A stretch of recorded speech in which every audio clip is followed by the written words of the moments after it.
প্রতি বছরই নওগাঁর ২১শে বৈশাখ আয়োজিত বইমেলায় আসি। এটা মনে হয় যে আমাদের প্রাণের মেলা। এখানে সাল থেকে এটা করে আসছি, আপনারা জানেন।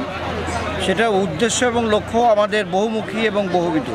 মূল যেটি উদ্দেশ্য সেটা হচ্ছে আমরা ২১-এর চেতনা আমরা ছড়িয়ে দিতে চাই তরুণ প্রজন্মের মাঝে, এবং এই জন্য বিভিন্ন সাংস্কৃতিক অনুষ্ঠান করা হয়, সাংস্কৃতিক প্রতিযোগিতা করা হয়, এবং এখানে প্রচুর ছাত্রছাত্রী প্রতিযোগীরা অংশগ্রহণ করে থাকেন।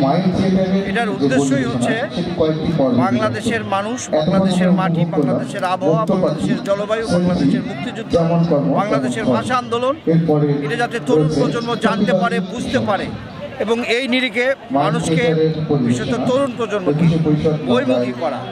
বই পড়ুন, বই কিনুন, বই উপহার দিন। আমরা তো এখন বই থেকে অনেক দূরে সরে যাচ্ছি। এই উদ্দেশ্যগুলোকে সামনে রেখে আমরা মেলার আয়োজন করে থাকি। আমি প্রতি বছর আসি, যখন বাচ্চারা কাছে থাকে তাদেরকে নিয়ে আসি, বই কিনি, ওদেরকে পড়তে উৎসাহিত করি। আর আমরা অভিভাবকরা যদি না আসি, সন্তানদের যদি বই মেলায় না আনি, আসলে তারা তো বই চিনবে না, তারা তো বই ভুলে যেতেই বসেছে।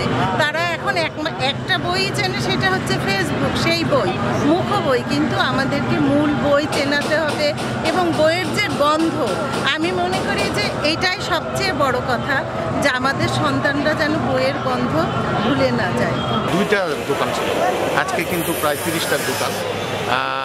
এই মেলা আমরা কলেবর বৃদ্ধি পাচ্ছে, এবং বই পড়ার মানুষকে আগ্রহ করে তোলার জন্য এই বইমেলাটা, এবং অমর ২১-এর যে চেতনা সেটা ছড়িয়ে দেওয়ার জন্য এই ধরনের এই মেলার আয়োজন করা হচ্ছে। সঙ্গে কিন্তু আমাদের বিভিন্ন ধরনের সাহিত্য সাংস্কৃতিক প্রতিযোগিতা রয়েছে, যুগের পর যুগ ধরে নিয়ে আসার জন্য।